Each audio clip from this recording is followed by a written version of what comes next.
இந்த வெற்றியை ஏற்றுக்க முடியாதுப்பா. இந்தியா சூழ்ச்சி பண்ணிட்டாங்க. சதி பண்ணி தான் இந்தியா ஜெயிச்சிருக்காங்க. முதல் மேட்ச்சில் இந்தியா ஜெயித்ததுக்கும் இந்த மேட்ச்சில் இந்தியா ஜெயித்ததுக்கும் பலவிதமான டிஃப்ரென்ஸ் இருக்குது. ஸோ இதை பார்க்கும்போது எங்களுக்கு இந்தியா சதி பண்ணியிருக்கிறது நல்லாவே தெரியுதுப்பா. ஸோ இந்த வெற்றியை எங்களால் ஏற்றுக்கவே முடியாது அப்படிங்கிற மாதிரி தோற்று போனதுக்கு பிறகு ஜிம்பாப்வேனுடைய கேப்டன் ரொம்பவுமே கண் கலங்கி பேசியிருக்காரு. என்னடா வெற்றி பெற்றுட்டோம் அப்படின்னா நீங்கள் ஓவராக ஆடுறீங்க, தோற்றுட்டோம் அப்படின்னா இந்தியா சதி பண்ணிச்சுன்னு சொல்கிறீங்க. இதெல்லாம் எங்கேயாச்சும் ஒத்துக்கிற மாதிரி இருக்கா? ஒரு போட்டின்னு வந்துச்சு அப்படின்னா கண்டிப்பாக வெற்றி தோல்வி அப்படிங்கிறது சகஜம் தான்ப்பா. ஏன்னா இந்தியா முதல் போட்ட தோற்று போகும்போது எங்கள்கிட்ட ஏமாற்றிட்டாங்க, சதி பண்ணிட்டாங்க, நம்ம செட்டாக சொன்னோமா? எதுவுமே பண்ணவே இல்லை. நம்மளுடைய தோல்வியை நம்ம தான் சரி பண்ணணும் அப்படிங்கிற மாதிரி தான்ப்பா இந்தியாவுடைய இளம் வீரர்கள் ரொம்ப ரொம்ப கஷ்டப்பட்டு போராடினாங்க.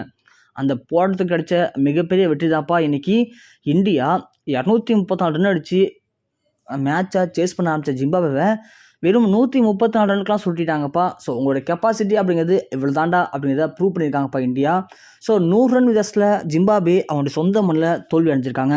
சொல்லப்போனால் இந்தியாவுடைய இளம் வீரர்கள் தான்ப்பா. இவங்க யாருமே ஐசிசி T20 வேர்ல்டு கப் மேட்ச்சில் விளையாண்டலாம் ஜெயிக்கலை. ஸோ இவங்கெல்லாம் ஃப்ரெஷ்ஷாக இப்போலாம் விளையாடுறாங்க. ஸோ மிகப்பெரிய டீமில் யாரும் விளையாண்டது கிடையாது. அப்படியாப்பட்ட இளம் வீரர்கள்ட்ட ஜிம்பாப்வே அவங்களுடைய சொந்த மண்ணில் தோற்று போயிருக்காங்க 100 ரன் விதத்தில். இது அவங்களுடைய வாழ்நாளில் கிடைச்ச மிகப்பெரிய ஒரு அவமானம் தான். ஸோ முதல் மேட்ச்சில் நம்ம ஜெயிச்சிட்டோம் அப்படின்னு சொல்லி என்னென்ன ஆட்டம் போட்டாங்களோ அது எல்லாத்தையும் அடக்கி ஆள்ற விதமாக இந்தியா இன்றைக்கி அவங்கள எழுந்திருக்க விடாமல் ஒட்டுமொத்தமாக அசிங்கப்படுத்தியிருக்காங்க, அவமானப்படுத்தியிருக்காங்க, கூனி குறுகி தலை குனிச்சிருக்காங்க ஜிம்பாப்வே அணி. இந்த நிலைமையில் ஜிம்பாப்வேடைய கேப்டன் என்ன சொல்கிறார் அப்படின்னா, இந்தியா எங்களை ஏமாற்றிட்டாங்க, சதி பண்ணிட்டாங்க. முதல் மேட்ச்சில் எப்படி எல்லோரும் விளையாண்டாங்களோ அதை தாண்டி 2வது மேட்ச்சில் அவங்களுடைய பேட்டிங் ஸ்கில்லை பார்க்கும்போது எங்களால் எதுவுமே புரிஞ்சுக்க முடியல. முதல் மேட்ச்சில் மட்டும் இப்படி இருந்தாங்க. முதல் மேட்ச்சில் யாருக்கெல்லாம் என்ன வீக்னஸ் இருக்குன்னு தெரிஞ்சு நாங்கள் பால் போட்டோம். அதுக்கேற்ற மாதிரி அவங்களும் அவுட் ஆனாங்க. ஆனால் 2வது மேட்ச்சில் அது மாதிரி பால்களை போட்டால் அபிஷேக் சர்மா தூக்கி சிக்ஸ் அடிக்கிறாரு.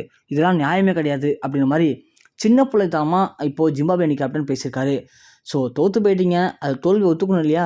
முதல் மேட்ச்சில் வெற்றி பெற்றப்போ என்ன ஆட்டம் போட்டிங்க, இப்போ தோற்றதுக்கு பிறகு தோற்றதை ஒத்துக்காமல் இல்லை அவங்க ஏமாற்றிட்டாங்க, இப்போ வேறு மாதிரி விளையாடுறாங்க, இவங்களாம் அபிஷேக் சர்மா மாதிரி தெரியல எனக்கு, அபிஷேக் சர்மாவுடைய ஆதார் கார்டை காட்டுங்கன்னு சொல்லிட்டு ரொம்ப ரொம்ப காமெடி பண்ணுற விதமாக ஜிம்பாப்வேனுடைய கேப்டன் பேசியிருக்காரு. சும்மா தோற்று போயிட்டு குப்பருக்கு வந்தாலும் மீசையில் மண் ஓட்டாத மாதிரி பேசிகிட்டு இருக்காரு. இதெல்லாம் வச்சு பார்க்கும்போது ஜிம்பாப்வே அணி அவங்களோட தோல்வியை ஏற்றுக்க முடியாமல் எங்கடா நம்ம தோற்றுட்டோம் அப்படிங்கிறத வெளில ஒத்துட்டோம் அப்படின்னா நம்மளுடைய பார்க்க வந்த ரசிகர்கள் எல்லாருமே நம்மளை வெறிக்கொண்டு அடிப்பானுங்க, ஏதாவது சொல்லி சமாளிச்சிடும் அப்படிங்கிற மாதிரி அரசியல்வாதிகள் மாதிரி பேசிகிட்டு இருக்காரு. இதெல்லாம் பார்த்து நம்மளுடைய இந்திய அணி வீரர்கள் எல்லாமே அங்கே சிரிப்பாக சிரிச்சிருக்காங்க. உங்களுக்கு இது பத்தாதரா, அடுத்த மேட்ச் இன்னும் பல்காக வச்சுருக்கோம், தரம் இருங்க அப்படிங்கிற மாதிரி தான் இப்போது இந்தியாவுடைய இளம் சிங்கங்கள் காத்துட்ருக்காங்க. சொல்லப்போனால் முதல் மேட்ச் கொஞ்சம் புது இடம் அப்படிங்கிறத கொஞ்சம் தடுமாறினாங்க. ஆனால் அடுத்த இடத்துலையே அந்த மைதானத்துடைய தன்மையை புரிஞ்சுக்கிட்டு இந்திய வீரர்கள் எல்லாமே அபாரமாக செயல்பட்டு இப்போது இந்த வெற்றியை பதிவு பண்ணியிருக்காங்கப்பா. கண்டிப்பாக அடுத்த வரக்கூடிய 3 மேட்ச்லையுமே இந்தியா தொடர்ந்து வெற்றி பெற்று ஜிம்பாப்வேவை ஒட்டுமொத்தமாக சமாதி கட்டாமல் அங்கேருந்து திரும்ப போகிறது கிடையாதுப்பா. இது என்னுடைய கருத்து. இதை பற்றி உங்களுடைய கருத்து அப்படிங்கிறத கீழே மறக்காமல் கமெண்ட் செக்ஷனில் பதிவு பண்ணுங்கப்பா.